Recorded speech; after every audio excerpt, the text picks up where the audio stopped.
Todo comenzó con un golpe suave en la puerta de mi apartamento un martes por la tarde. Ahí estaba Emiliano con ojeras marcadas y una mochila colgada al hombro. No pidió ayuda. Nunca lo hacía. Solo dijo: «¿Puedo pasar?» Le preparé un té y esperé. Tras unos minutos de silencio, confesó que le habían recortado las horas de trabajo otra vez, que el contrato de su departamento estaba por vencer y que no sabía qué hacer. No lo dudé.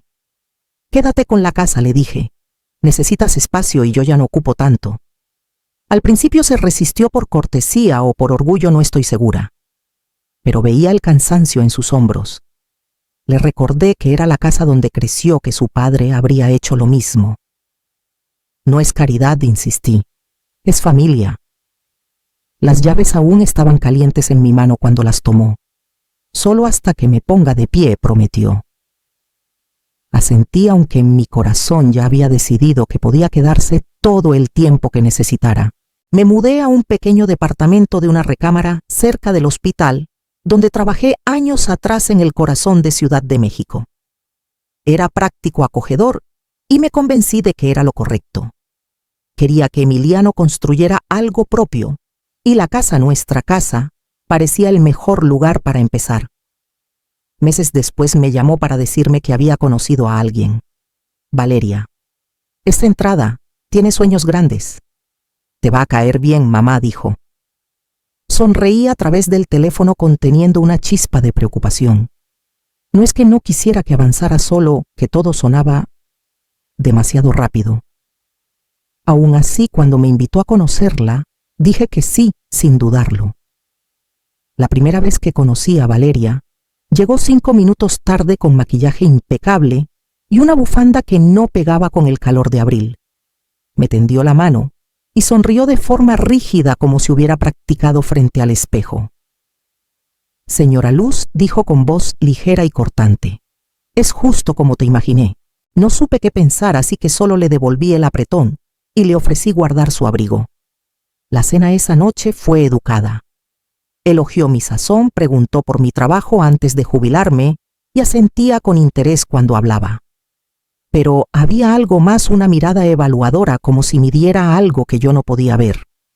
Emiliano, por otro lado, parecía contento, más feliz de lo que lo había visto en meses, y eso me hizo esforzarme más. En pocas semanas eran inseparables. Cuando Emiliano me dijo que las cosas iban rápido, alcé una ceja. «Solo han pasado unos meses», dije con cuidado. Él lo descartó. «Valeria dice que cuando sabes, sabes. Se casaron discretamente en el registro civil esa primavera. Les di mi bendición y un cheque dentro de una tarjeta. Valeria lo aceptó con un gracias elegante y nada más. No esperaba más. Solo quería que empezaran su vida sin cargas». El siguiente domingo manejé hasta la casa como siempre, con un platón de enchiladas envuelto en un trapo. Emiliano había escrito que Valeria quería ser la anfitriona. Toqué el timbre y esperé. Cuando la puerta se abrió, un aroma a lavanda y cítricos me recibió. El viejo tapete de mi madre había sido reemplazado por algo moderno y brillante. El perchero de madera ya no estaba. En su lugar había una consola blanca con un tazón lleno de piedritas decorativas. «Estamos redecorando», dijo Valeria al notar mi mirada. Le hacía falta un toque fresco. Asentí, aunque sentí un nudo en el pecho. La sala era irreconocible, tonos neutros, luces frías, nada del calor que recordaba. Las fotos familiares habían desaparecido. El quilt que cosí a mano, ni rastro. «Queremos que sea nuestro espacio», dijo ella con ligereza, pasándome una copa de vino. La tomé y sonreí, pero algo en mí cambió. Seguía diciéndome que el cambio era natural, que esa seguía siendo mi casa. Pero esa certeza se desvanecía con cada visita. Esa noche, al salir, noté que la lámpara del porche había sido cambiada por un sensor de movimiento moderno. Y por primera vez me pregunté si la casa aún me recordaba. Me repetía que no debía tomarlo personal. ¿Era su hogar ahora? O eso me decía, aunque las palabras nunca se sentían cómodas. Intenté dejar pasar la redecoración. Los muebles, las fotos, incluso el olor a canela, y libros viejos que impregnaba las cortinas, todo se fue reemplazado por difusores de eucalipto y esquinas silenciosas. Pero lo que vino después comenzó a erosionar algo más profundo. Valeria empezó a hacer comentarios durante mis visitas. «Deberías avisar antes de venir», dijo un domingo, aunque ya lo había hecho 2 veces. «Estamos tratando de establecer rutinas». Asentí y le entregué el pay de zarzamora que había horneado, fingiendo no notar cómo lo dejó en la encimera sin mirarlo. Una tarde pasé a dejar unos abrigos de invierno que encontré guardados. Mi llave aún funcionaba, pero al entrar al vestíbulo, Valeria salió de la cocina con cara de sorpresa. «Luz», dijo cortante pero controlada. «¿De verdad deberías esperar a que alguien esté en casa?» Me disculpé y expliqué, pero la tensión quedó flotando. Esa semana Emiliano me llamó para decirme que Valeria pensaba que era mejor si avisaba con tiempo. Por privacidad, añadió suavemente. Escuché la disculpa en su voz, pero no el valor para respaldarla. No pasó mucho antes de que ella comenzara a referirse a la casa delante de mí como nuestra casa. «No la casa, no tu lugar. Estamos pensando en pintar la cocina», dijo casualmente durante una cena. «Es nuestro hogar ahora y queremos que se sienta como nosotros». Miré a Emiliano al otro lado de la mesa, pero él mantuvo los ojos en su plato. Peor que los cambios en la casa fueron los pequeños giros en nuestras tradiciones. Las cenas de domingo se volvieron esporádicas, luego desaparecieron. Mis platones dejaron de regresar. Valeria dijo que pensó que eran suyos. «El quilt que pregunté seguramente está en alguna caja». Dejé de preguntar. Cada pregunta parecía agrandar la distancia entre nosotros, hasta que incluso preguntar sentía como una invasión. Pero el momento que realmente me hizo sentir un vuelco fue un jueves lluvioso cuando pasé después de que Emiliano olvidó su chamarra en mi casa. Valeria abrió la puerta apenas lo suficiente para asomarse y dijo: «Hoy no recibimos visitas». Ese día entendí que necesitaba descubrir qué más se habían llevado en silencio. Era un sábado por la mañana cuando lo vi. Estaba navegando sin rumbo en mi tableta, escuchando la lluvia contra la ventana, cuando una imagen me detuvo en seco. Un anuncio en Mercado Libre, la lámpara estilo Tiffany de mi madre. El vidrio verde suave, la base de bronce con una pequeña grieta cerca del cable inconfundible. En venta por C$17,000. Vintage auténtico. Excelente estado, decía, sin mención de su origen. Lo miré un buen rato antes de entrar al perfil del vendedor. Había más. Las ediciones encuadernadas en piel de Faulkner y Steinbeck de mi padre. El juego de Tech System UR Grog 3, built by XAE.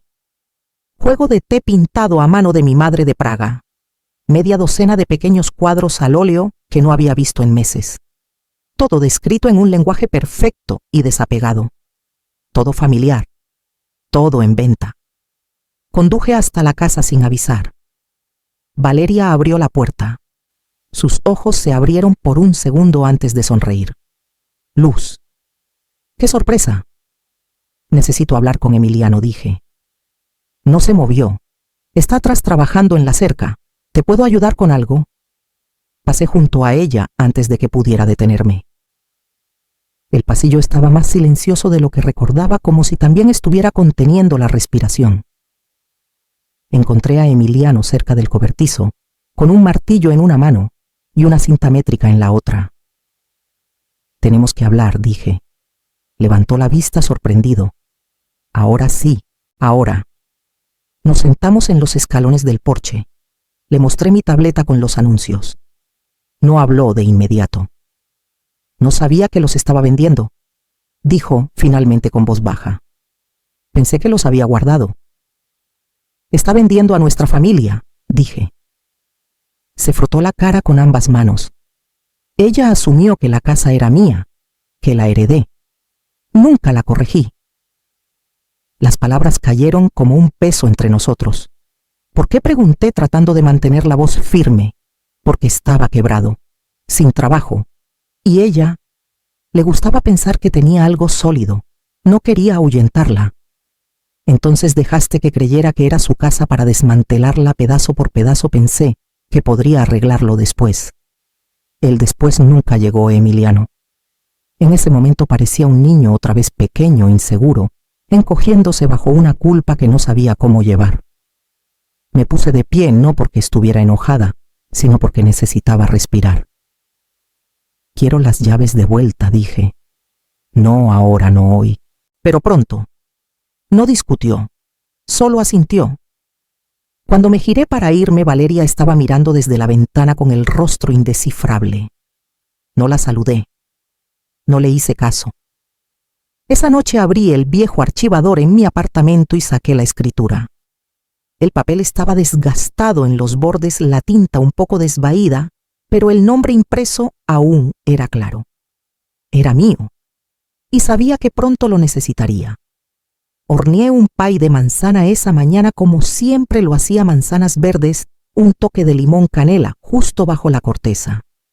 Era el tipo que a mi esposo le encantaba, el que Emiliano pedía cada cumpleaños hasta que cumplió 15 y pensó que un pastel era más de adulto. Lo envolví en un trapo limpio y lo llevé al coche como si nada hubiera cambiado, como si fuera cualquier otro domingo.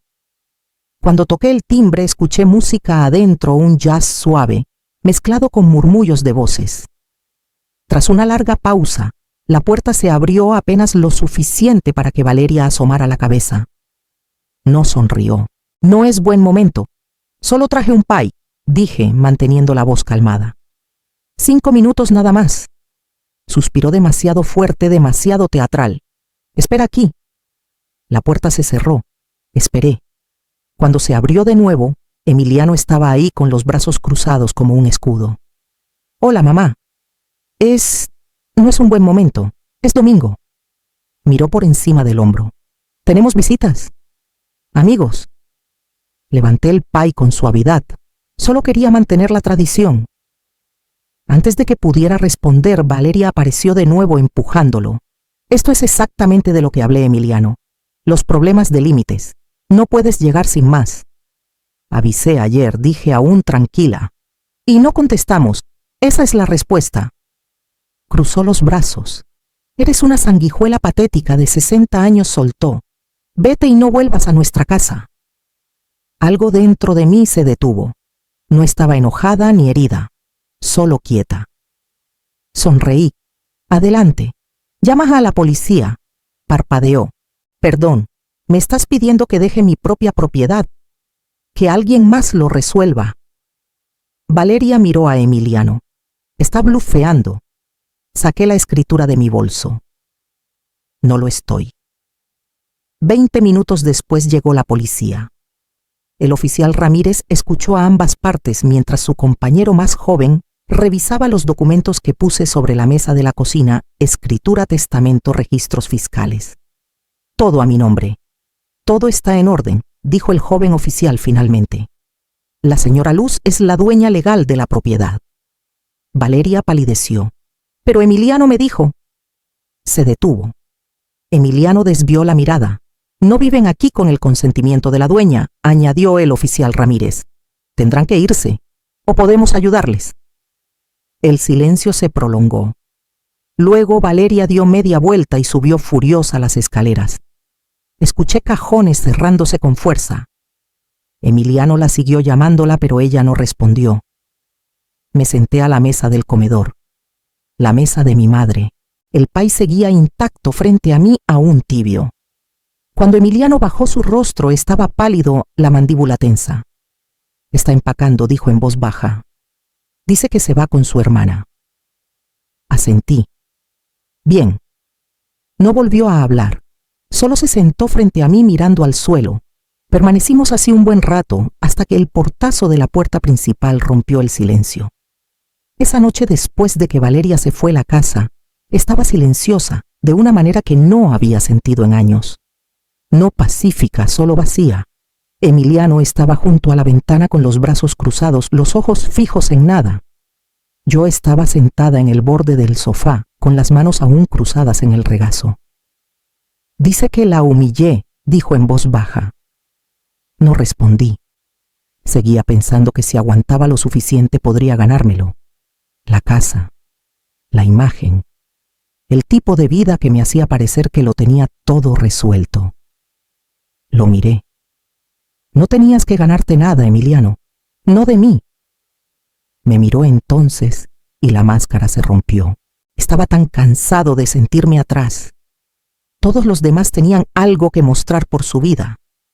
Y cuando llegó Valeria, ella creía que yo era alguien que lo tenía todo bajo control. Quería que eso fuera verdad.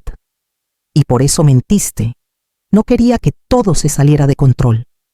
Al principio era inofensivo. Luego empezó a hablar de renovaciones y la gente me felicitaba. Y yo.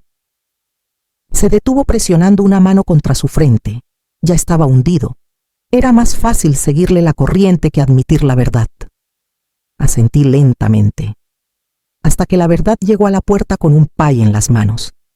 Soltó una risa pequeña y rota. Me puse de pie. Tienes que decidir si vas a construir tu vida fingiendo o sobre algo real. Emiliano no dijo nada más. Solo asintió y lo dejé solo en la cocina. Subí las escaleras caminando de cuarto en cuarto. Tanto se había ido. La lámpara, los libros, los pequeños cuadros del pasillo de mi madre, todo desaparecido. Pero los cimientos de la casa seguían siendo nuestros. El arco de la puerta donde colgábamos serpentinas de cumpleaños. La marca en el pasamanos por el patín de Emiliano. El crujido en el piso fuera del dormitorio donde solía caminar de puntillas para no despertar a un niño enfermo. Me acurruqué en la cama de visitas aún vestida. La casa parecía exhalar después de haber contenido el aliento por mucho tiempo. Por la mañana él seguía ahí y tenía algo que decir. Ya estaba en la mesa de la cocina cuando bajé con una taza de café intacta frente a él y un cuaderno lleno de garabatos. Hice una lista, dijo sin levantar la vista, de las cosas que dejé ir sin darme cuenta. Me senté frente a él esperando. Mis amigos, mi trabajo en el estudio, las cenas contigo, hasta correr. Ella no prohibía nada, solo me hacía sentir que esas cosas eran infantiles, egoístas, no lo que hace un hombre enfocado en su futuro. Giró el cuaderno para que lo viera, página tras página, todo en su letra apretada y inclinada. Cada línea dolía al leerla. Revisaba mi ubicación, no de forma cariñosa. Era más como: ¿por qué estabas a 5 calles del trabajo? Una vez me reuní con Mateo para un café y no le dije porque sabía que reaccionaría. Llegó 10 minutos después y armó un escándalo. Perdí un proyecto por eso. Puse mi mano suavemente sobre la suya. Se tensó, luego se relajó. No siempre fue así. Al principio me hacía sentir visto, como si no fuera un fracasado viviendo de la bondad de su madre. No lo eras, dije. Lo sé ahora, susurró. Pero entonces no. Solo intentaba mantenerme a flote. Nos quedamos en silencio un rato. Luego dije: puedes quedarte aquí, todo el tiempo que necesites. Pero si lo haces, reconstruyes desde cero, sin más mentiras, sin esconderte, sin fingir. Asintió lentamente. Eso quiero. Quiero ser real otra vez. Esa tarde revisó el ático y sacó cajas marcadas con mi letra, álbumes de fotos, los libros de mi padre, algunos platos que pensé que se habían perdido. Algunas cosas resultó las había escondido antes de que ella pudiera venderlas. Desempacamos los recuerdos lado a lado con cuidado de no apresurarnos. No todo podía recuperarse, pero quedaba suficiente para recordarnos lo que una vez compartimos. Más tarde, durante la cena, levantó la vista y dijo: necesito hablar con alguien, un terapeuta tal vez. Sonreí. Sería un buen comienzo. Y a la mañana siguiente hizo la llamada. Emiliano comenzó terapia esa semana. Al principio no dijo mucho sobre las sesiones, solo que eran más difíciles y más silenciosas de lo que esperaba. Pero algo en su postura empezó a cambiar. Caminaba con más peso en sus pasos, como si finalmente recordara dónde estaba el suelo.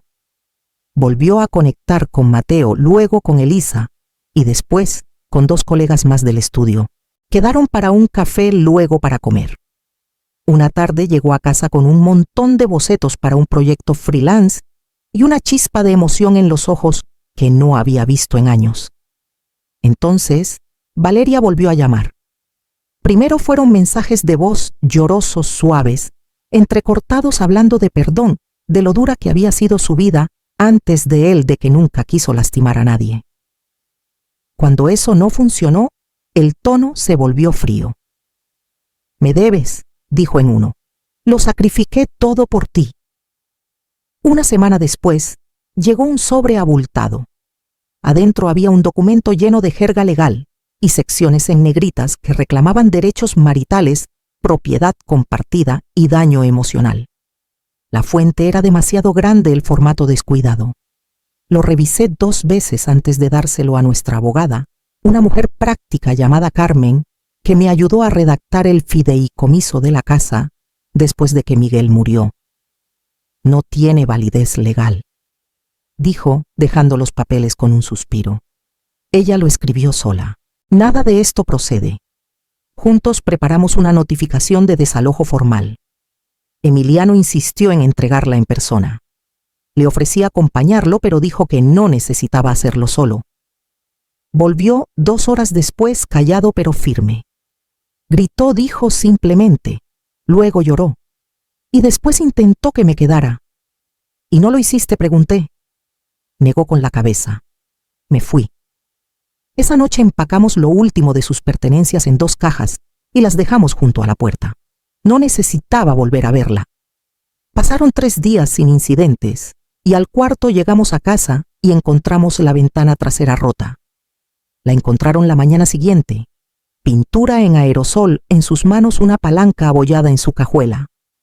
Había cortado el colchón de la recámara principal roto, fotos enmarcadas, garabateado insultos en las paredes del pasillo. Pero fue el descubrimiento del almacén lo que sorprendió incluso a Emiliano. Estantes, llenos de nuestras pertenencias, los libros perdidos, el juego de té, incluso el kilt que pensé que se había ido para siempre. No hubo drama en el juzgado. Ella aceptó un trato, se mantuvo alejada y desapareció en el silencio. Emiliano solicitó el divorcio sin ceremonias. Volvió a la recámara de visitas y se quedó meses mientras reparábamos la casa cuarto por cuarto. No solo el daño que dejó Valeria, sino los espacios que había vaciado mucho antes de romper el vidrio. Juntos construimos algo nuevo. Pintamos de nuevo. Colgamos fotos. Volvimos a reír durante las cenas. Creamos un fideicomiso para la casa como Miguel y yo planeamos alguna vez haciéndola un espacio que nunca podría ser tomado por suposiciones o encanto. Cuando Emiliano finalmente se mudó a su propio departamento, lo ayudé a colgar un marco en su pared, nuestra foto familiar restaurada. Esa noche miré la misma foto y susurré: «Estamos bien».